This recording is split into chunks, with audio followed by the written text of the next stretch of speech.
Hello, hello. We're going live. We're going live. I'm going live. You can join in if you want. Watch me go live. Watch me go live. Let's go live. So I should be going live on Facebook. How do I see Facebook? Yes. Facebook on my business page. Yep, that's going live. That looks correct. And of course, we should be going live on LinkedIn, and it looked like that one's working also. And we should be going live on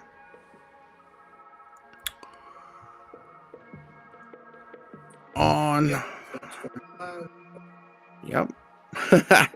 That's going live on YouTube. So that's the big three that I'm trying to go live on right now. Because I don't like them Tic Tacs. No, that's not it. I'm just looking. These are where my target audience is. So these are the three I'm going with.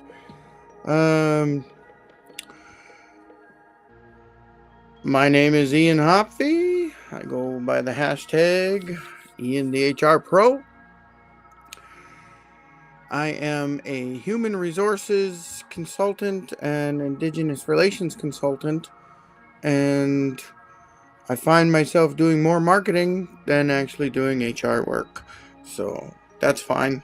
Got marketing questions too. But today's topic is HR Monday, HR madness. Anything and everything HR. Let's chat about. If you got questions, ask the questions in the comments, or try to get a hold of me in some crazy way. I don't care how. Just do it. Just do it. So, well, thank you for watching. No, not that screen. I don't know why, but my Be Right Back screen disappeared. I don't know why it disappeared. I don't understand it. This program is weird sometimes. I am using Restream.io to live stream to my three places, right? LinkedIn, YouTube, and my Facebook business page. And if you want to get in on the live, maybe be a guest, I'm totally open to that. You can make a comment and we can talk. Or you can email me, ian@littlebluehouse.ca. I don't have that anywhere on the screen. I don't know how to post it. Let's add a new ticker.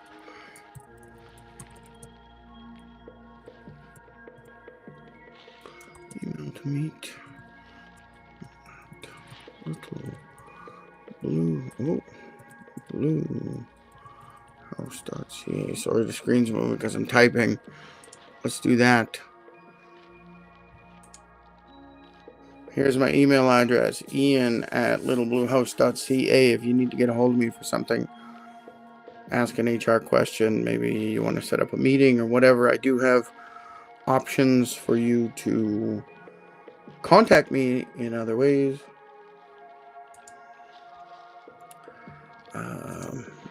You can use this QR code right here, to book a meeting with me. That'll take me to my calendar page.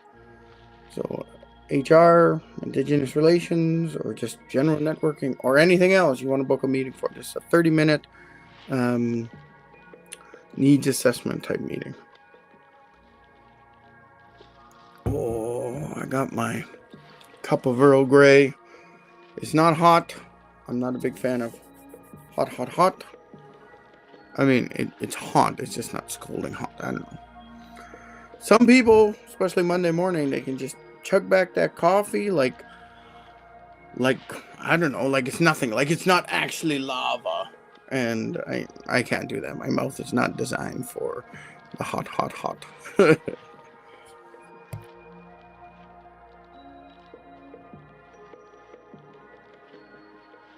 So before we get into some HR stuff, I want to talk about my brand new pop filter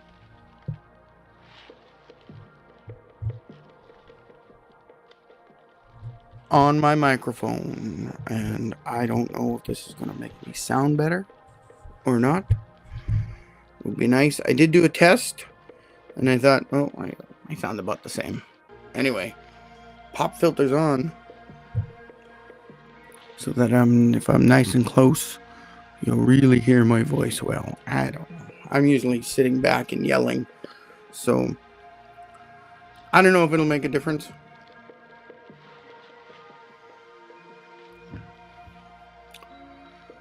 So, if anyone saw the morning video I put out on the platforms, it doesn't look like it wants to load properly or upload properly on Facebook, but on LinkedIn and YouTube.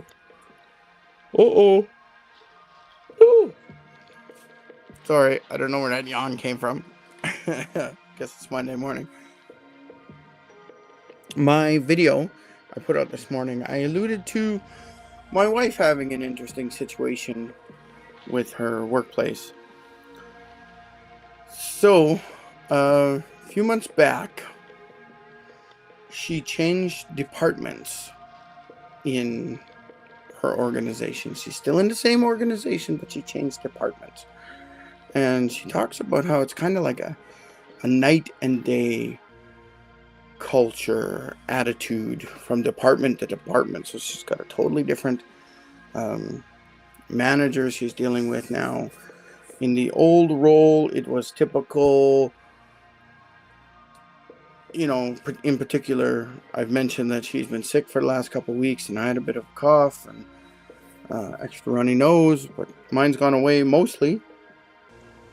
But she's been sick. She's had to take some time off work, and she's really gotten nervous about it.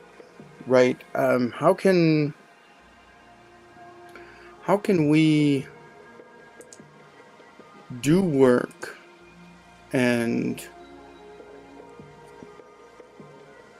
be scared to take the sick days, be scared to take the time off that we need to heal up?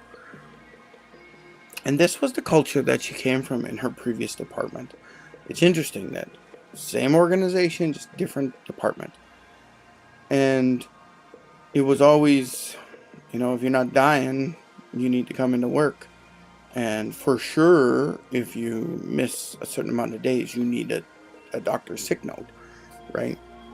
So she's always just nervous about this, and the typical, okay, I'm good enough, I can go into work.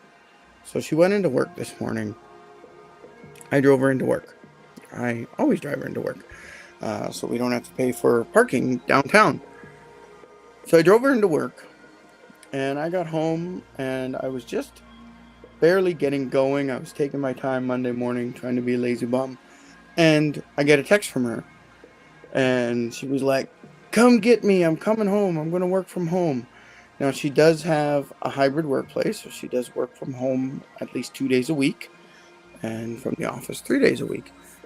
And her boss, her current supervisor, was just so understanding and amazing. She's like, if, you know, she told her, you know, you're coughing, you still seem sick, you should go work from home.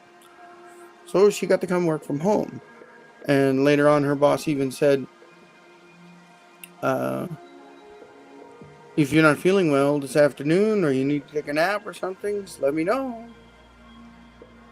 Right? There's this, it's a whole different culture of health and work in the same organization. And it's, I mean, that sort of management creates, you know, the trust. It creates loyalty.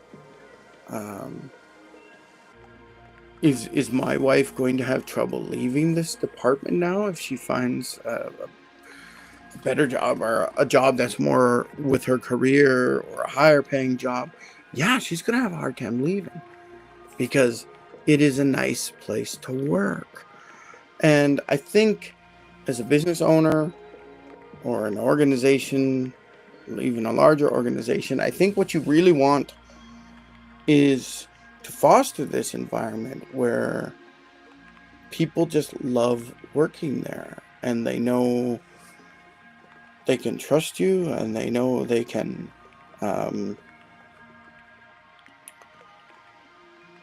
have a decent work environment right? And know that their loyalty won't be misplaced. And I think everybody should be striving for this organization.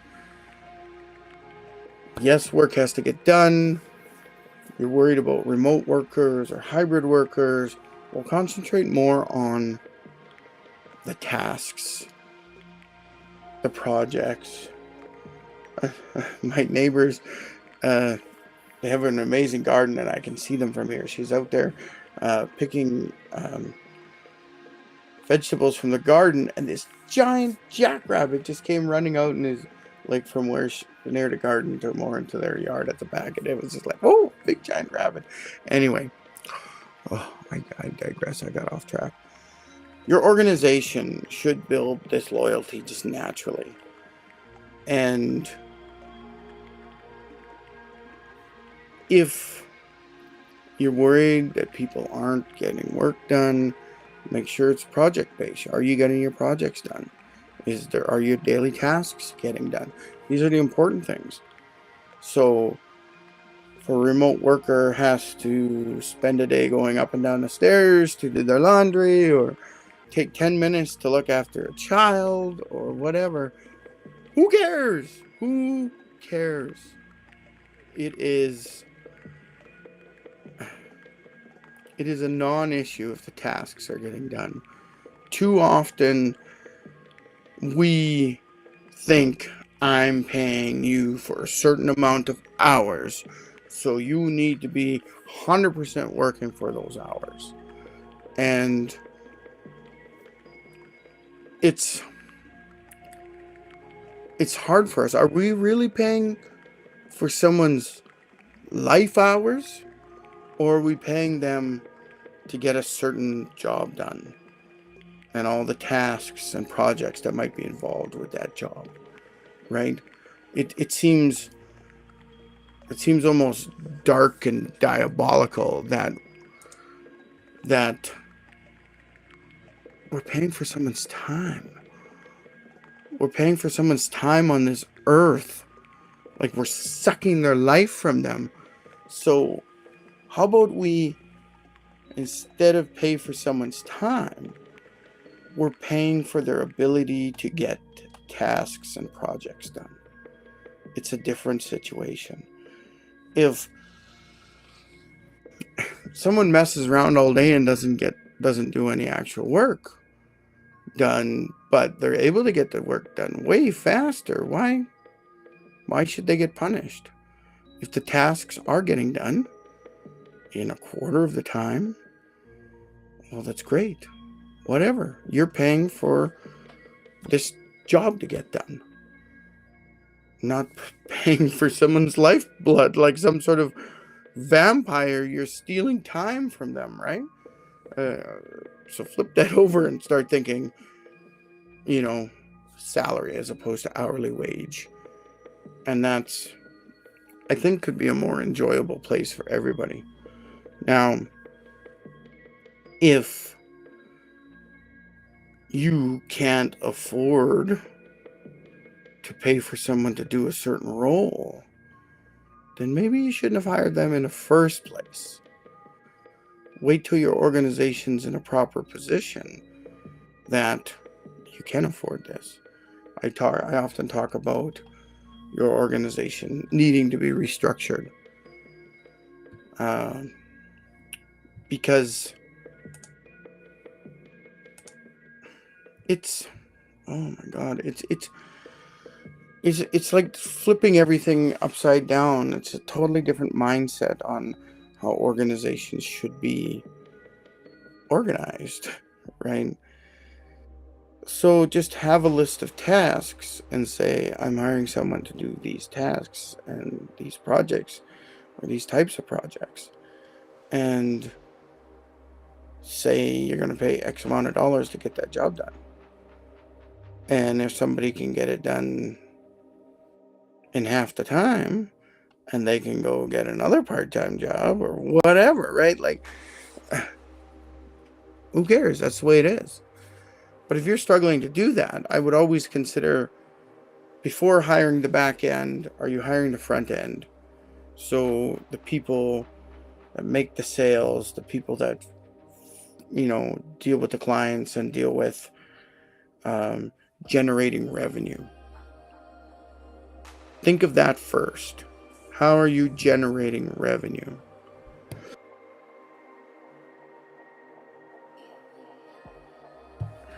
Sorry, still coughing a little bit. Because when you think of an organization in particular, a business, you can't generate more money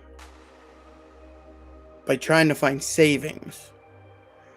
And when you're micromanaging your employees and docking them 15 minutes pay and monitoring and like getting mad at them when they take their sick leave, that's part of their compensation, or legally given to them by laws and regulations. That's not how you generate more revenue. That's tweaking, and it might be tweaking. It might be going about saving money in the wrong place, right? There's a lot of creative ways where you can save money within an organization, and I think you should consider that before you start slashing wages or salary. But you got to consider the front end. How do you make more money? How do you bring in more revenue? How do you get that money rolling? Because as soon as that's covered and you have a little leeway at the back, then you can start doing other things on the back end. But really, your main goal is to get as much money as possible. There's something on my lens. I need to clean it. My God. You don't wear glasses. You never understand what we go through. My God. Okay. That's better. I can see. But I don't know. When you got cats, it always feels like you just got cat hair everywhere, all over your face, everywhere.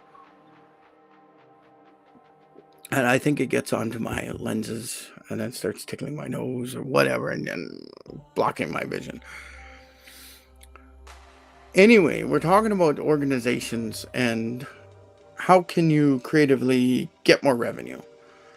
And you do that by hiring employees that are just there to create the revenue or generate the revenue. So your salespeople, your basically anybody who's dealing with sales, anyone who deals with a customer and helps generate a sale.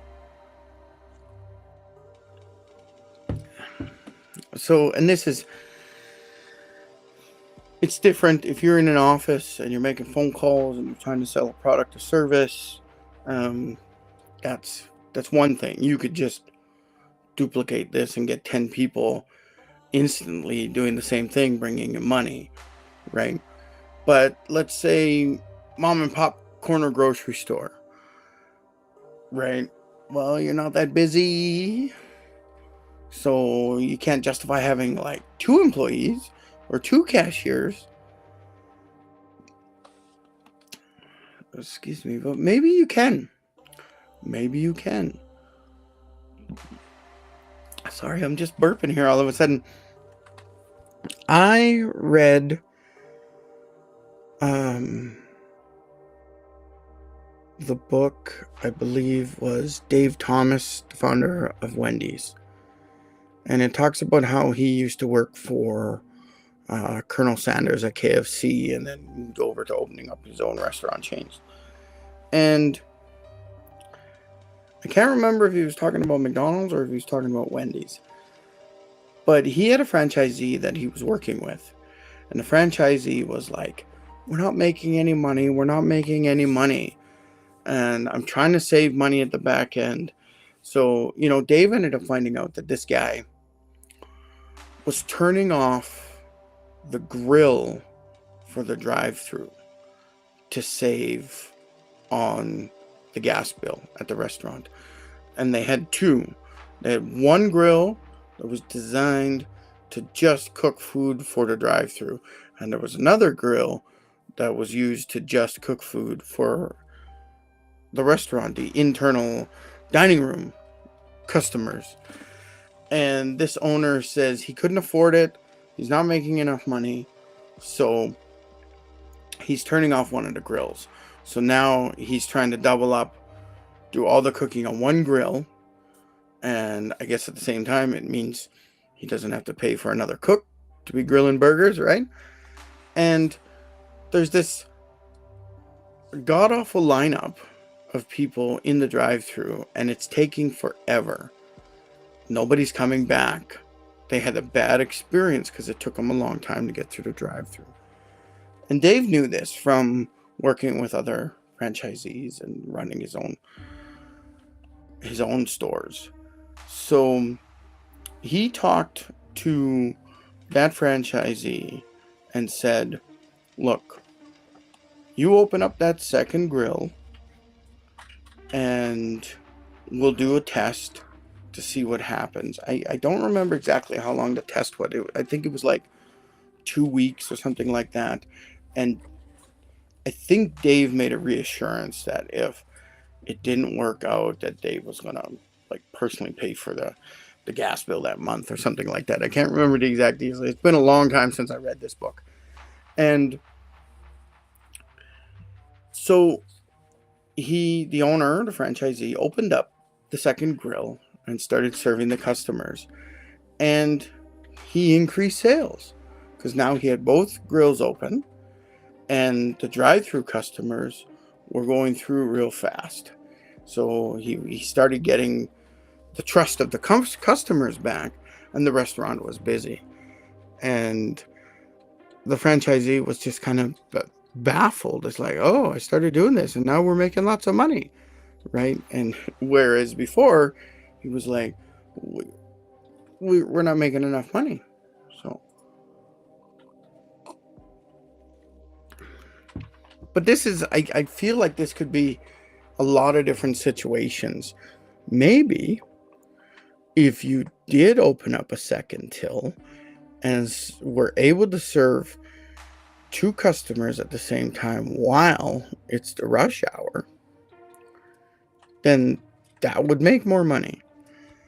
I used to work for a video store. Yeah, that dates me a little bit. It wasn't too long ago. It's only about 10 years ago. And so I was the day person. So during the day, it's kind of slow at a video store, but I was putting out the new movies, putting them on the shelves and things like that. And then the rush hour would start. At a video store, the rush hour starts about 3:30ish. Well, it used to, okay. Around 3:30ish, it would start to get busy as people were leaving work and going home. They would stop at the video store on their way home.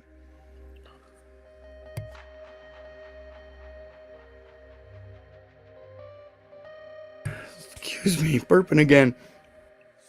Anyways, people so that would create the rush at the video store at that time when people were going home and they were driving past the video store. So we would get this rush.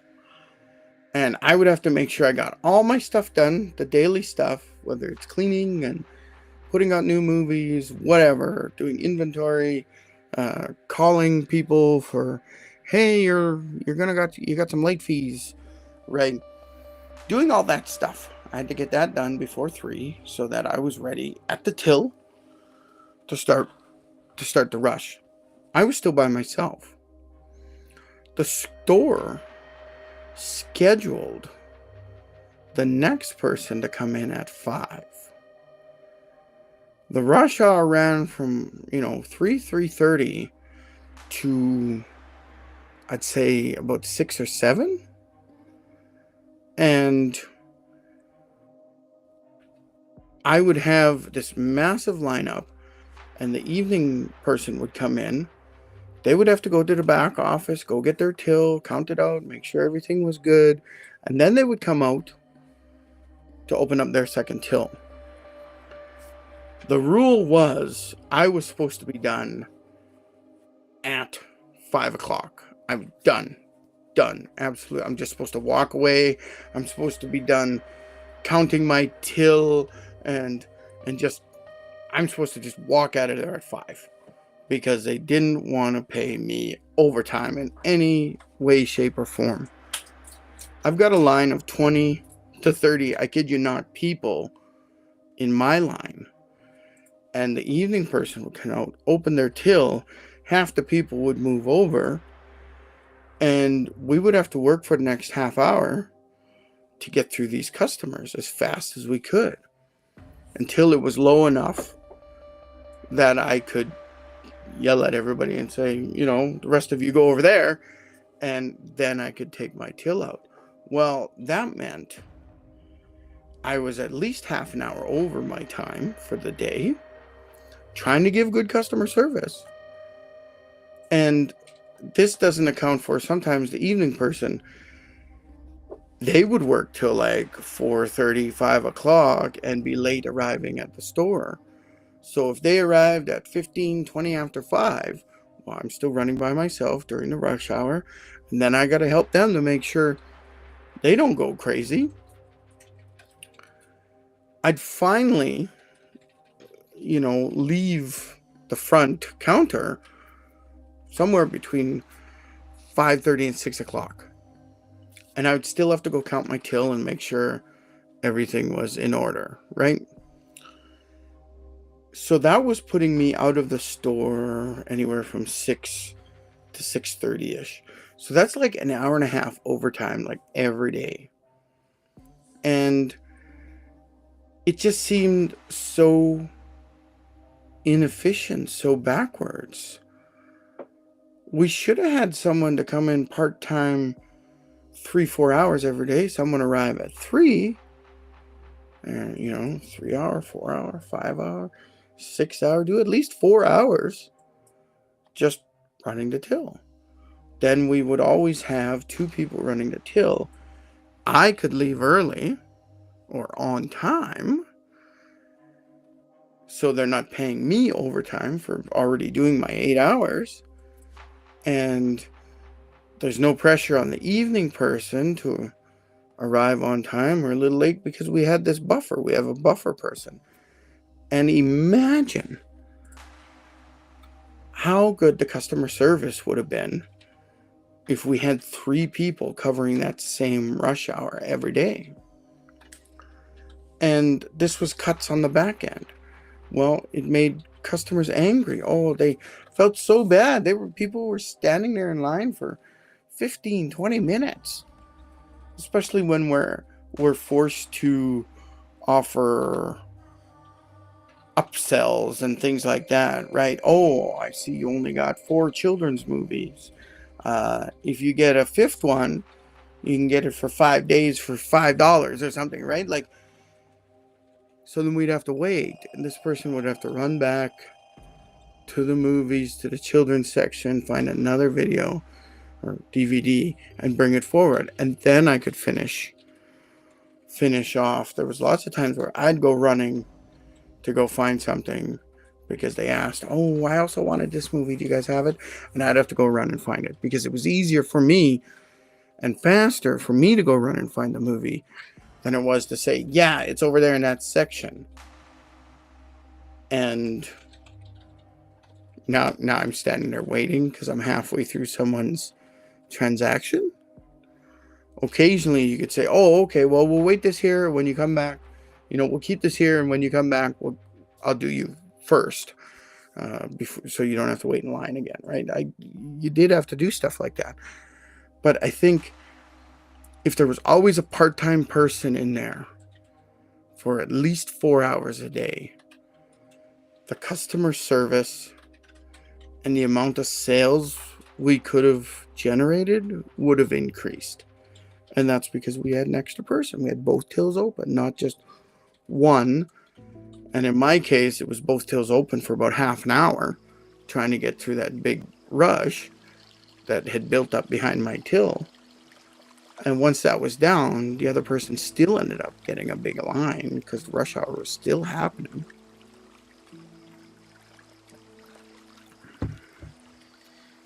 So the act of making sure you were giving good customer service could increase sales.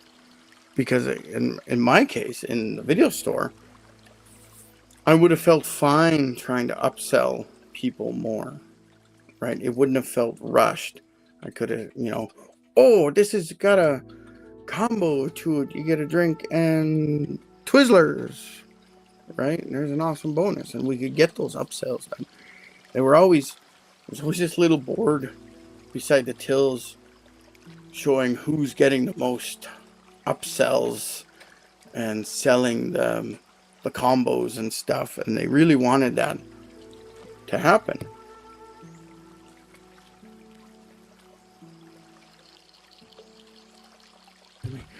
I never won those competitions. Never. Ever. I don't think I even ever got halfway through them. Because when the customers were there, when it was busiest during that rush hour, I had no time to concentrate on this bonus combo or anything like that. So they were trying to force us to do more while still serving customers fast. That didn't happen. And if you're using a till or some sort of program, you can get good at it after a couple months. You can get really fast. But that still doesn't help you, because when you got 30 customers lined up, and if you were all by yourself with those 30 customers, it's going to be rush, rush, rush. If you've ever been in a lineup, whether it's traffic or at some other store, by the time it's your turn, if you're a good person, you're trying to be quick. You don't want to ask any additional questions. You're just like, here's my stuff. Okay, thank you. And you're gone. You want to be out of there. There's always going to be the people that, I don't know why, they automatically want to hold up the line and get their 5 minutes of service when, a minute and a half would do. So you can't help either customer properly. The customers that demanding more time, you're flustered. You can't help them the way they should be helped, even though you might call them a Karen. But they still need good customer service. And then everyone else who's going through as fast as possible because they don't want to hold up the line, you're not helping them either. There's missed opportunities for that additional revenue, and just kind of freeing the hands of your employees to say, do a good job. We've got you covered. We've got people to cover this stuff, right? Like,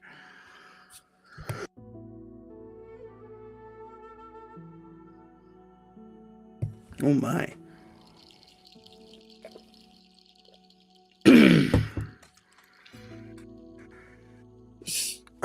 Yeah, so we're talking about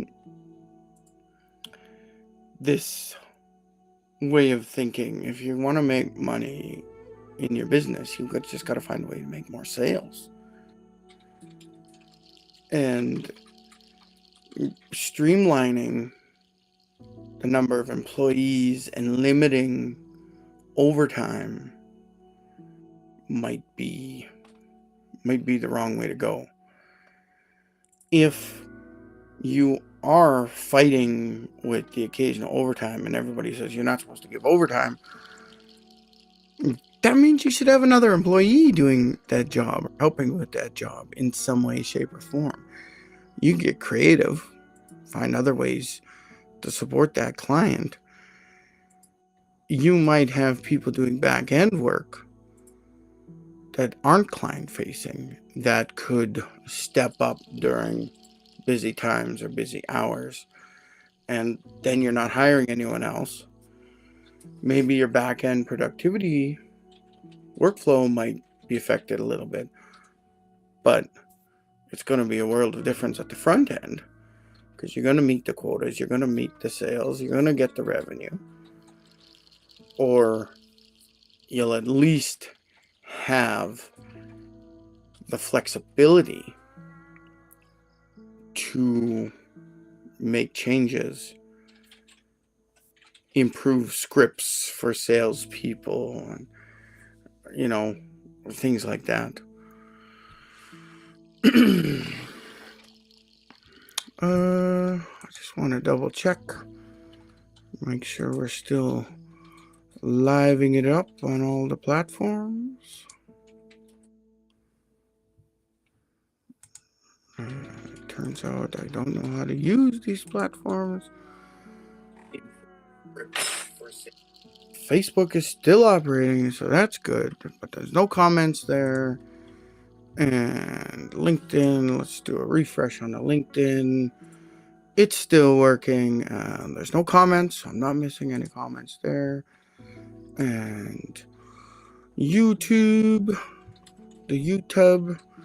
it is still running. I did a refresh, and there's no questions there. No questions asked. Oh, more tea. Now, I'm going to have to turn on the air conditioner. It's getting hot in here. So hopefully that doesn't create a lot of background noise. I know in the past, the sound of the air conditioner wasn't coming through on this particular microphone. And hopefully it's not coming through now. But it is hot. It is getting hot again. The afternoon in my house, when the sun starts coming around, south is that direction in front of me. When that sun starts coming around at noontime, it starts to get hot on this side of the house. It's an old house. Obviously, there might be some insulation issues. And then in the afternoon, it's almost right here on the side, coming right in this window. I gotta close the blinds and hide like a mushroom. And during the summer, it stays there a long time. It stays up in the sky for a long time here in Edmonton. What have we got?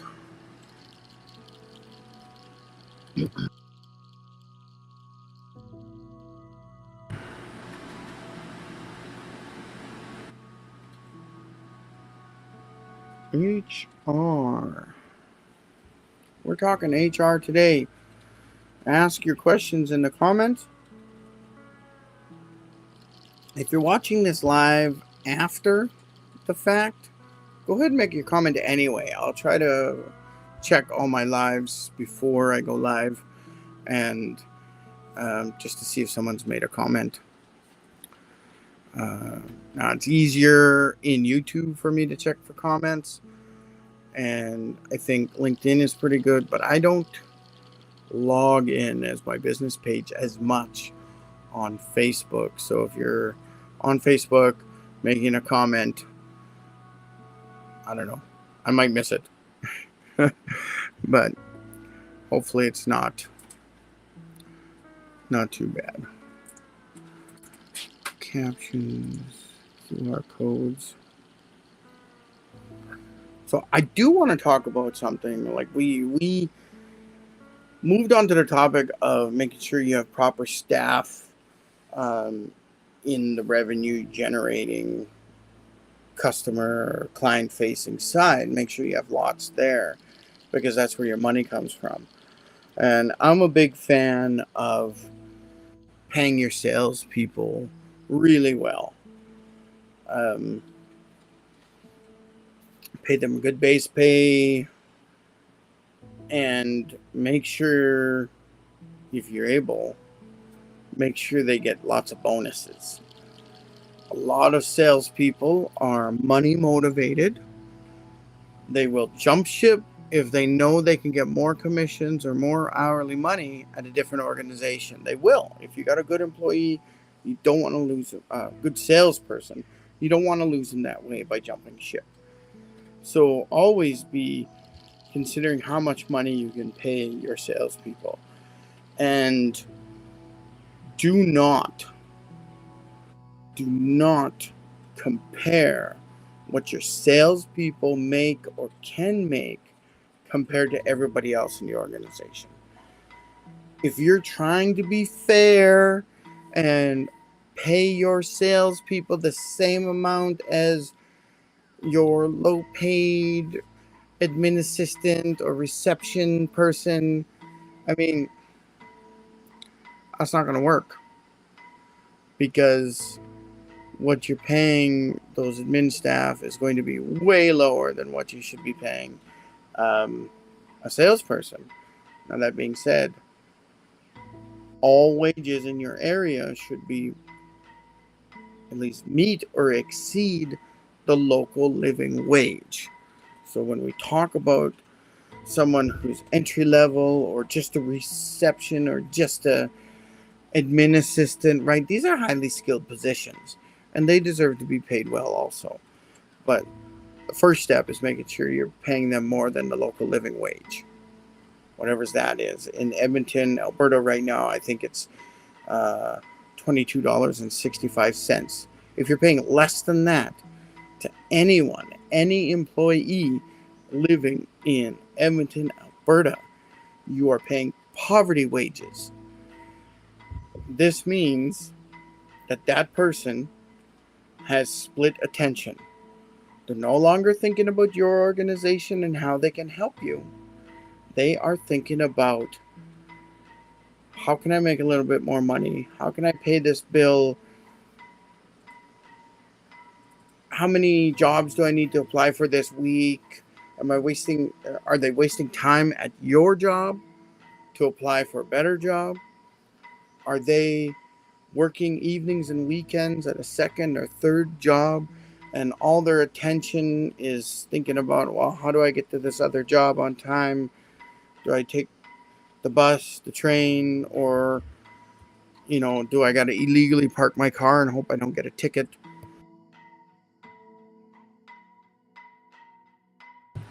So make sure you're paying a good wage across the board. But when it comes to salespeople, oh boy, you better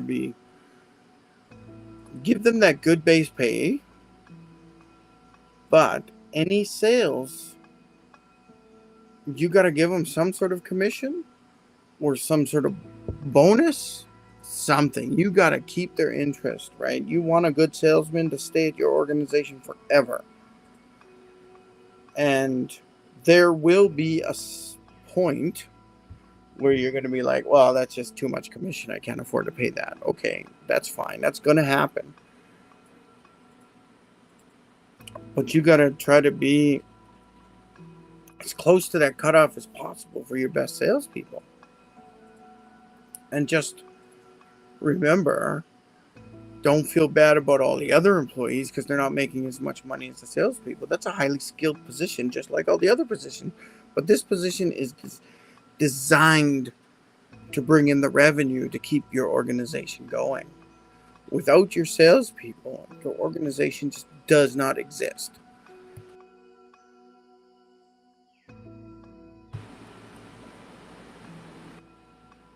I think the air conditioner is now making me cough because it's starting to cool off in here. I can't win. So there's a lot of salespeople, like I say, they're money motivated. So pay them well to keep them in a sales job. Some salesmen want to get promoted to the sales manager role because the sales manager makes more money, usually more base pay.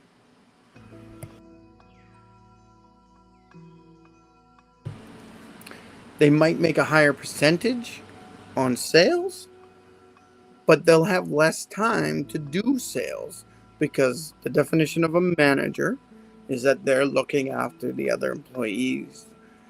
They're managing the employee issues. They're not doing their job as a salesperson.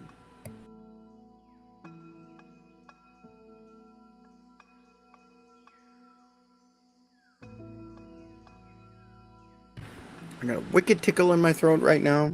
Hopefully it goes away. So you salespeople, so definitely, how does your organization make money? And if you're not making enough money, what do? You duplicate your salespeople. You create an amazing training program, an amazing onboarding program, and continued training, and you do everything you can to help them become better salespeople so that they can make more commissions, right? And give them this is probably where the one-time bonuses work best.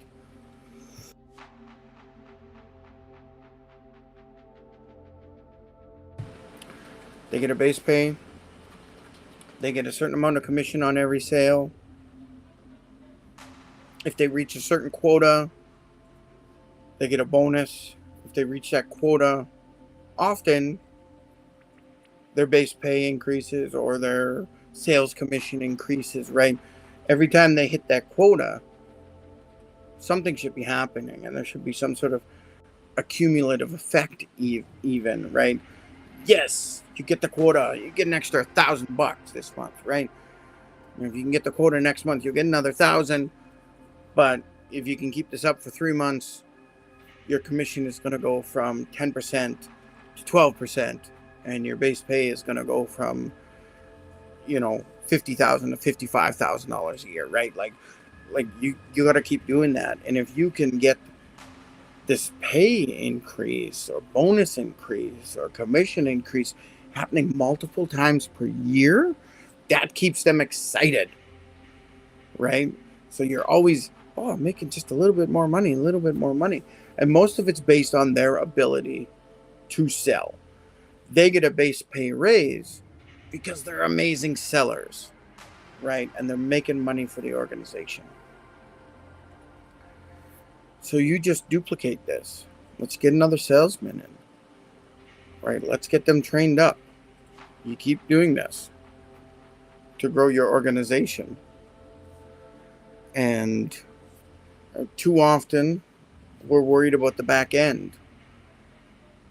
Oh, how can we save money doing this or that, or changing product, or making sure nobody's getting overtime, and make sure nobody's taking sick days, and things like that. Sorry, my phone just keeps going crazy at me here. It's like doing something. I don't know. I was trying to upload a video earlier, like I said, to Facebook, and it didn't upload. So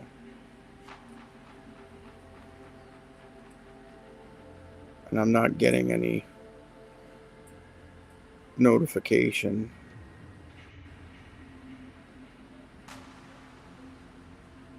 That there's something wrong. Anyway, bizarre. Sorry.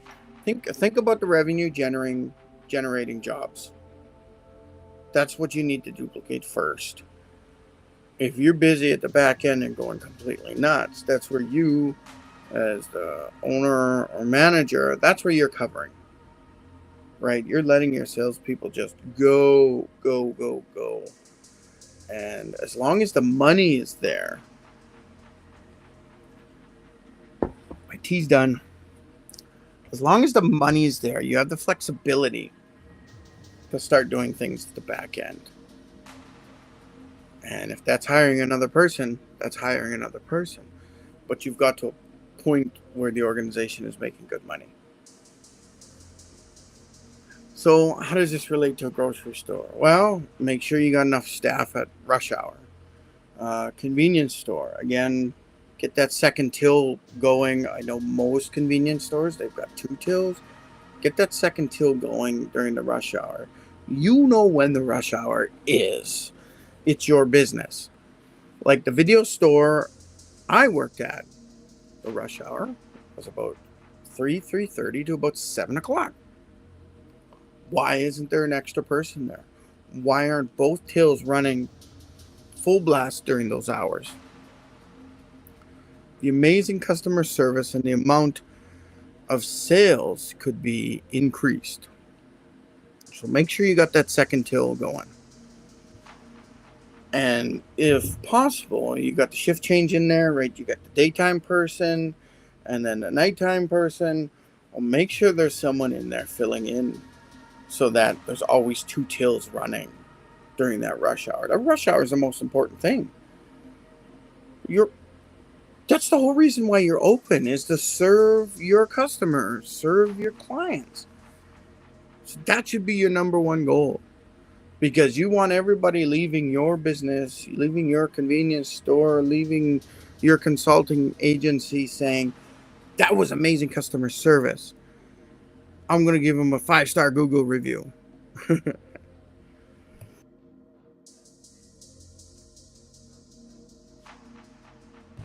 So it is, I say so a lot. I am so sorry for saying so all the time. I think that's my so I will try not to say so much. It's just weird to leave silence when you're transitioning to a different topic or continuing the topic. So I might keep using so.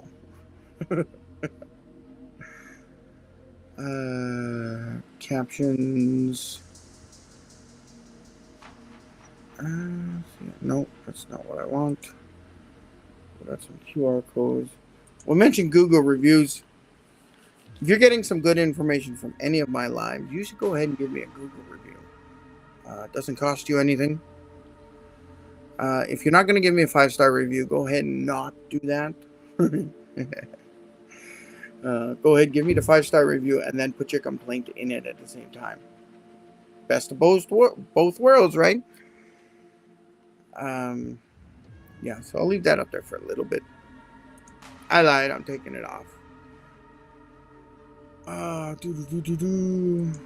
Just double check, make sure there's no comments that I'm missing out on. Uh-oh. Yawn again. Yawn again. I want to talk about when a small business needs an HR person. I don't, unless you have a high seasonal turnover. So think of construction companies, vacation season, what's that called when you, hospitality, right? The seasonality of when we travel to Jasper during the summer, it's busy, and then the shoulder season, it slows down, and as soon as the snow is good up on the ski hill, then more people come again to go skiing, right? You don't have the same staff at the ski hill, you don't have the same staff at the hotel, so you got some seasonality. In that case, you should certainly be getting an HR person, at least a seasonal HR person who's going to help you during those mass hiring times. You got to hire 10 new employees, you got to hire 200 new employees, then you probably want an HR person to help you out. But if you regularly have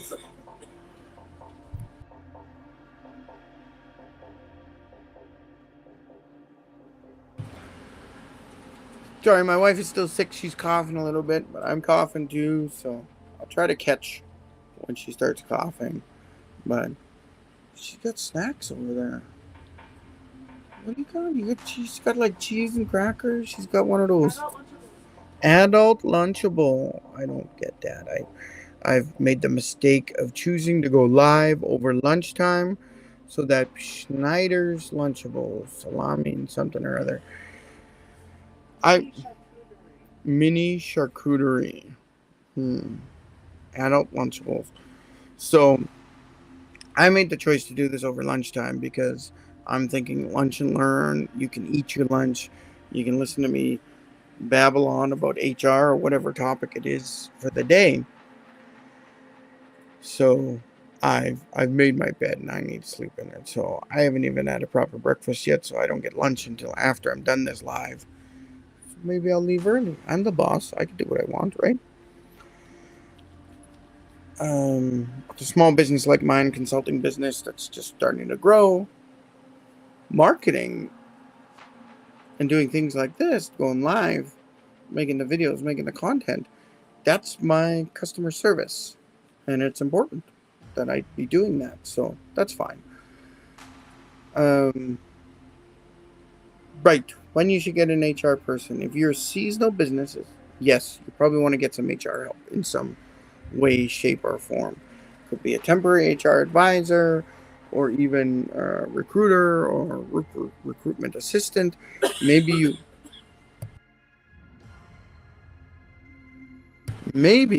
you can still do most of the work yourself, but you just need someone to help you. And this is a temporary contract position, right? But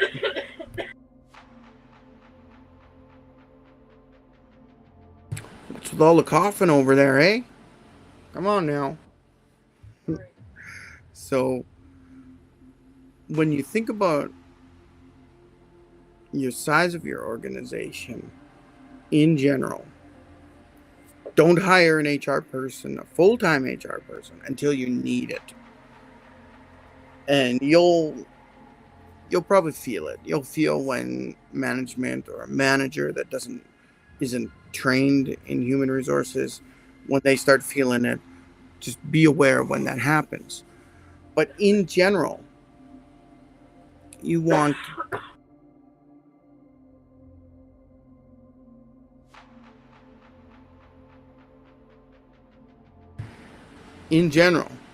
for the fifth time.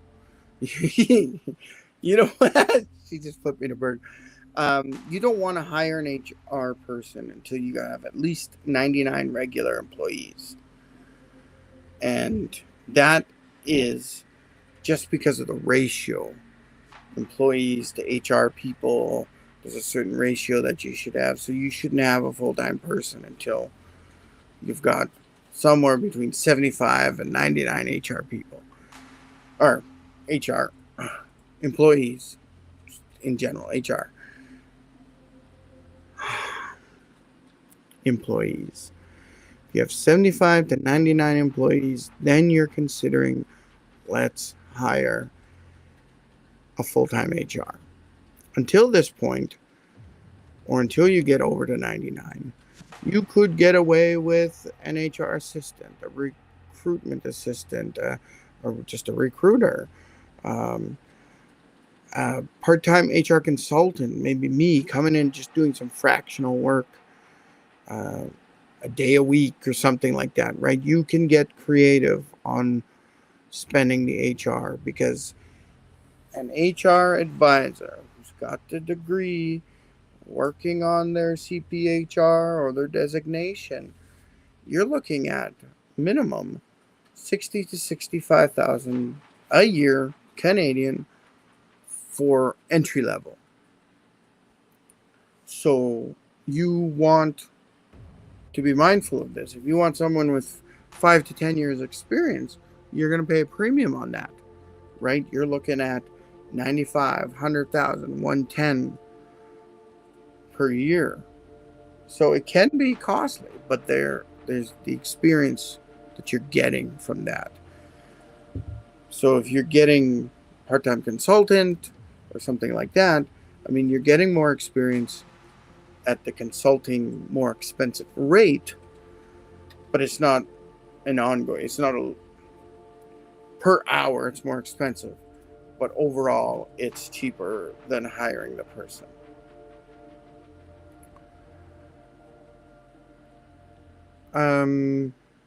Oh, I said instead of so. I was purposely trying not to say so, and I said bah.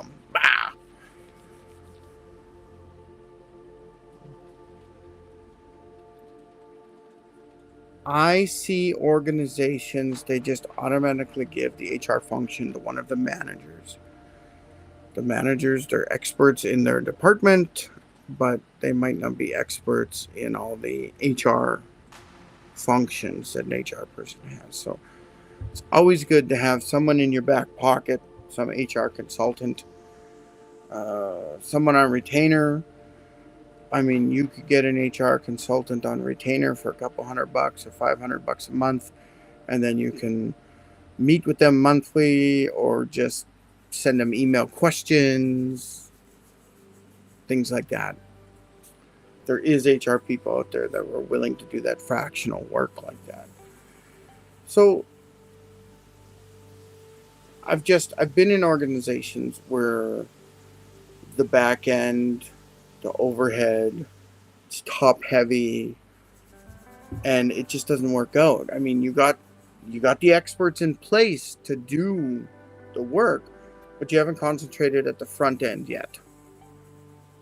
The revenue building, the getting the clients, building your return clients and your continued money, right? Like you got to think about that first. It's almost like your back end could be a complete disaster, mess, as long as your front end and you're starting to make money, because now you have the money. You don't have to worry about your organization going bankrupt or anything, because the money's coming in and it's there in the bank. Now you can start sorting out the back end. And the first place is making sure any continued clients are being covered, right? If you're in an organization where the salespeople sell your service, and then you have client care people, or what's another word I'm looking for? Portfolio managers or whatever. They're the ones doing the work or the service for the client. That's the next place you want to make sure that your clients are getting amazing service. I've heard this lots, where some sort of agency, they get a client, they have their best people working on that client, helping that client at first, but then the ongoing service gets given to the most junior staff member, the entry-level staff member, and they're nowhere near as good as the top performer who initially started looking after their account. And this is because they're just trying to make money off you at this point, right? They did that initial burst of service and help, that was great, but then the ongoing service kind of falls flat on its face. And I've heard of this happening in several places. And you don't want that. You want that continued customer service through the whole lifetime of your client. Because you could say, our client, the lifetime value of our client is X amount of dollars. Well, it could be more, because you could keep them longer. They're paying monthly, or they're repeat purchasing services, or whatever, right? You could be helping them more at the back end. And in actuality, keeping a customer or client is way cheaper than trying to find new clients, because the marketing and the advertising and then the sales commissions to your salespeople, that's all front end expense. But if you got a client who pays even amount monthly. It takes a month or two for you to recoup your losses, and then however how long you can keep them as a client, that's your real money. Every month your tail end money should grow a little bit, a little bit. Like every customer that comes in should stay for as long as possible. So you have to keep up that customer service. And the best way to do that is to make sure you're constantly training your employees and sharing that knowledge so that your customers stay forever. You're going to have, there may be less work per client, but they're still paying the same amount of money. But they still deserve the good customer service. So training programs. Oh my, keep those training programs going.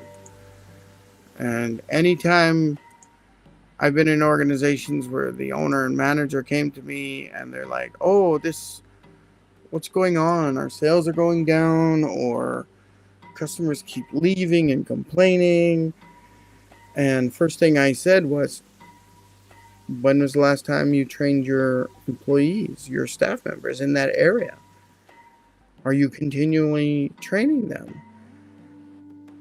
And it's always kind of been this, well, I trained them when we hired them, they should be better now. Well, not if you don't continue training them. And in some cases, some employees can be a liability because they're not trainable. I have been in an organization where every time this employee got called in to work on their shift, they damaged something. Something got broken.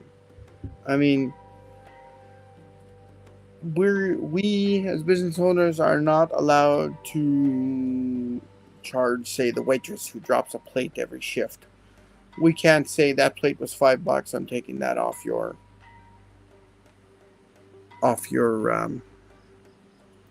pay, right? We can't do that. If you're doing that, that's basically illegal. So think about that.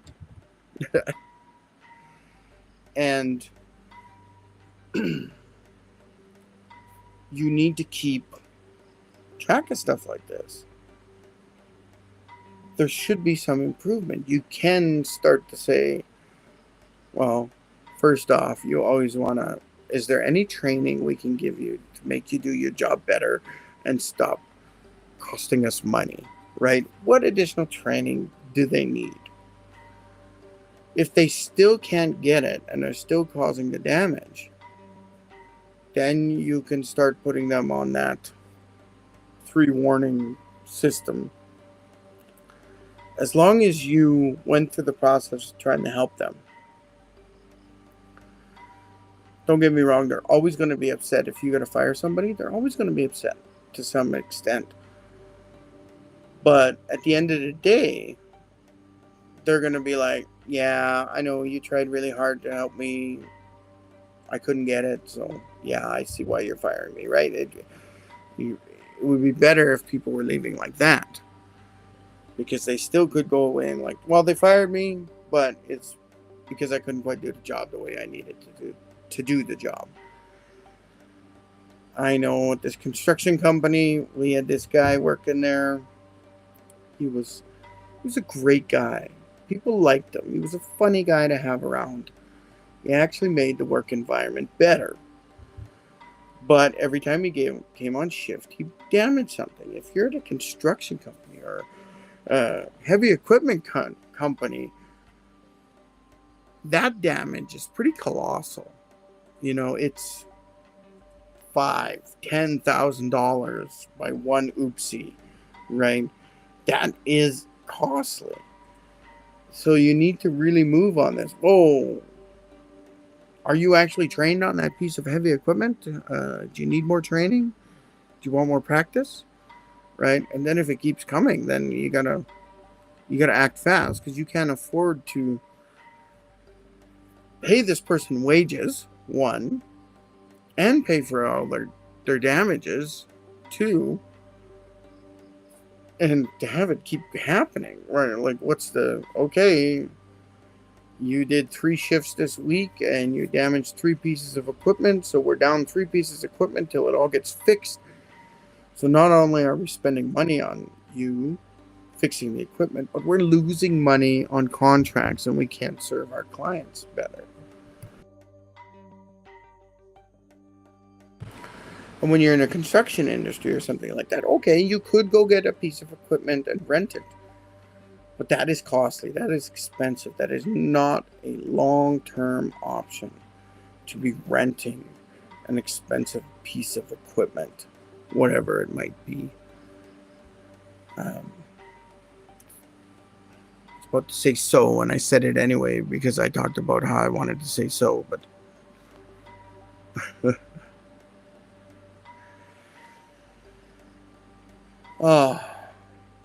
training the employees. That is so important. And a lot of small business owners and managers, they think what they did initially is enough. And it may not be enough. You've got to keep coming back to your employee and do you need extra training? Do you want some tips on this? I got this new thing I want to show you. That's important. All right. I'm running out of juice here. Don't see any comments anywhere. You got a last minute comment, ask it now. Ask it right now. Because I think I'm going to shut it down because I'm hungry. I need to go find some food.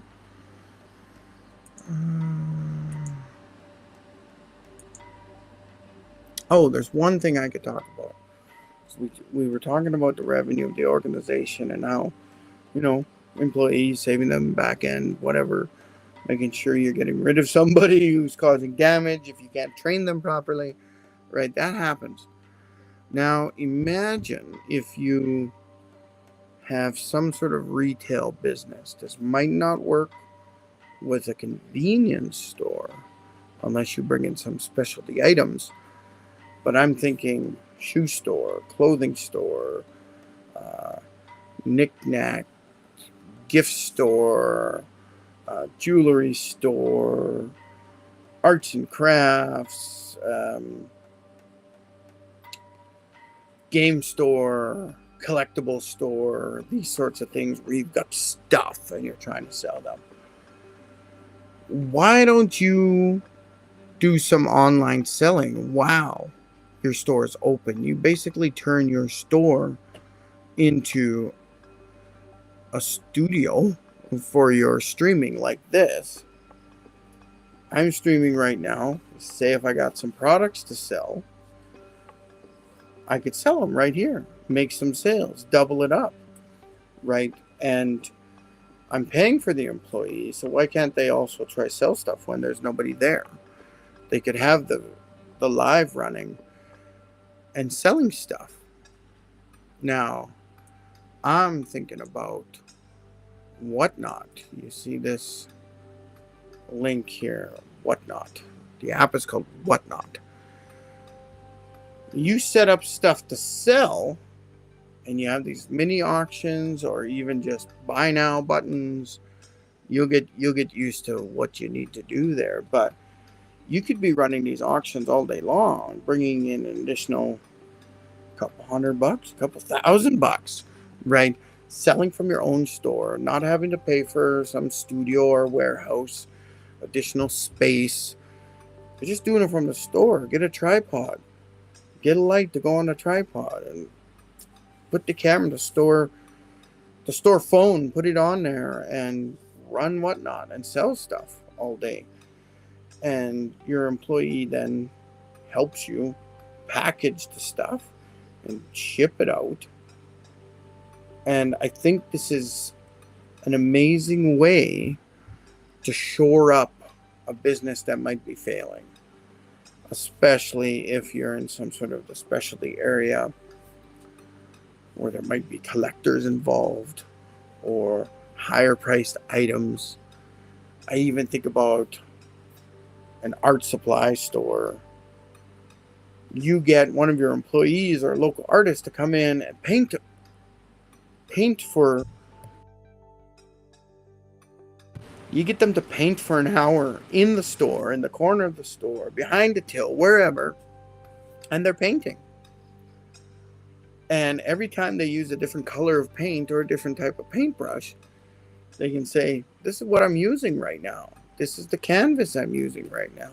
We've even got these easels. And if you're in Whatnot, you've got all that stuff programmed in. And you're starting to make this additional money. There's this whole another layer of money you could make. This is called online social shopping. TikTok store does a similar sort of thing, which Whatnot does. You can go live each day for, I don't know, an hour. Your goal is to sell these 10, 20 items in that hour, right? So I would learn all you can about Whatnot if you have some sort of physical store, brick and mortar store that has stuff, that you're selling stuff, because you could sell more through Whatnot. I want to see some game store here in Edmonton live selling all day long, right? You could be demonstrating a game, right? Get your buddies to come in and play this board game, and you've got 3 of them ready for sale, right? And they're seeing how the game is being played. That'd be awesome. Oh man, it makes me want to open a game store again. I had thought about a game store, cafe where you can come play the games, not just buy the games. But imagine if there was a camera going live the whole time and people are seeing how to play a game, so you can sell the game to them. I mean, that'd be awesome. The idea is trying to get that extra revenue in at the front end. And when you're thinking about a business, how can you do that? Can you multiply a salesperson? Can you now turn your social media manager into a Whatnot salesperson, right? They're doing social media for most of the day, and a big part of their day is going live on Whatnot and selling some of your products, right? Basically, they're paying for themselves to work for you. Now, that's something. So I just want to talk about that.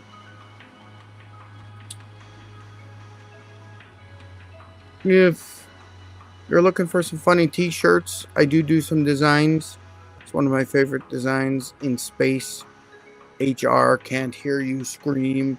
So it's a play on the alien stuff, but it's HR. Go there to my TeePublic store to check it out. And so you could get that on a hat, t-shirt, coffee mugs, sticker. So those are always fun. So you can check out my designs. It's kind of my creative outlet. So some of them aren't good. Some of them are really good, I think, but that may be just me.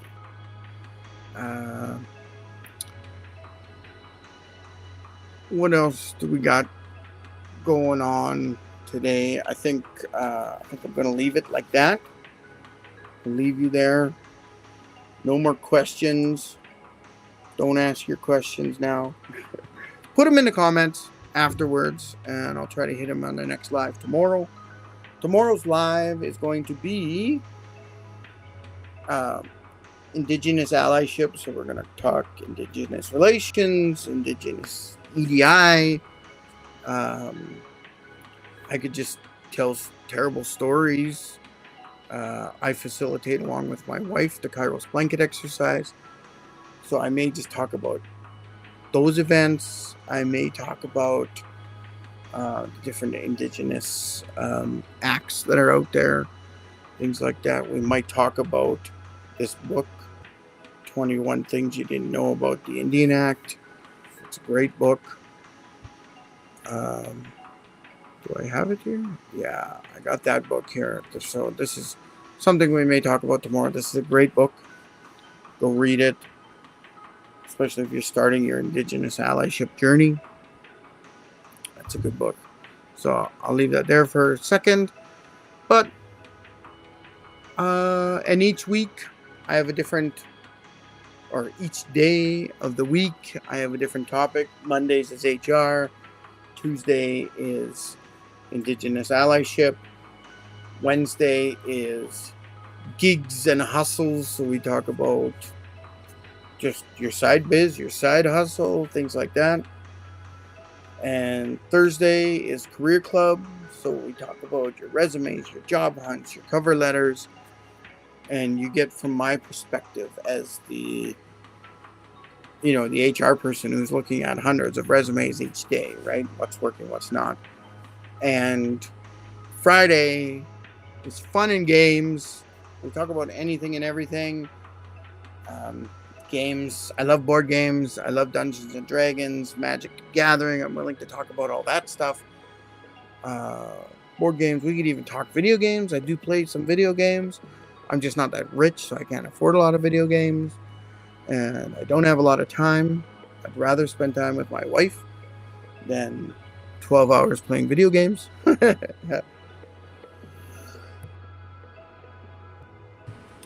else on Friday? Fun and games. We can talk about anything. Talk about books, movies, fun and games. If it's fun, let's talk about it on Friday. And if you want to be on the live, not just ask questions, I could get your face in here and there could be two of us talking, asking each other questions. I think it would be a great way to get a little bit of content made for your business or your personal brand. Depending on which day you want to come live with me. So we could talk about your business and what you do. On Thursdays, we can talk about your job hunt and your skills and the type of work you're looking for, right? Like that's some free advertising right there to help you job search. Fridays, we just gab about fun stuff, right? So I'm totally open for that. Go ahead and either email me or message me. Here's my email. If you want to meet or connect or network in some way, go ahead, shoot me an email. It's ian@littlebluehouse.ca. So that's a great way to connect with me. Or you can use my meeting link, book a meeting with Ian, and whatever you need to talk about is 30 minutes, 30-minute long meeting. If you need to book a meeting, whether we're talking HR, Indigenous Relations, or some sort of networking, or if you want to be on the show live, I'm always looking for people. I've never tried it before, so it might be a complete disaster, but that's okay. It's live. We don't know what's going on. It's not really censored, so if you want to swear the whole fucking show, right? Whatever. I might bleep you out. I don't know how to do that. I don't know how to bleep you out. I don't know how to edit to get rid of swears. So I guess it's kind of wild west. Anyway, 12:56. I've been live for 1 hour, 24 minutes, but I think I'm going to let you go. I'll just check real quick to see if anyone's posted any comments on the different platforms. I think we're good. That's all right. So let's clear this stuff up. Don't need that. Don't forget, join Whatnot.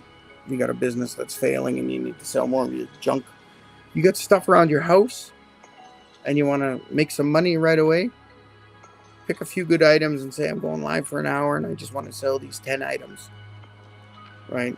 Make sure you're making some money off them. Use the Whatnot. Join up.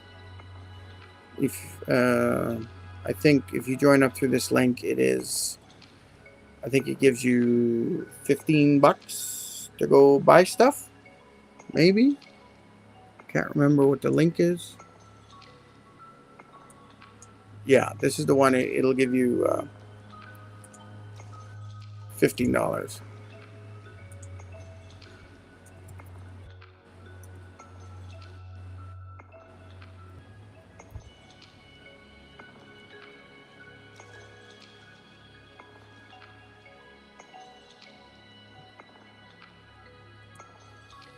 So I'll kind of update that. $15. Join Whatnot. You'll get a $15 credit on Whatnot if you want to purchase stuff on Whatnot by using that link. So that's fantastic. Anyway, I'm going to let everybody go. Have a great day. Like I said, it's still Monday. Okay, good. I'm going to go eat. Okay. Talk to you later.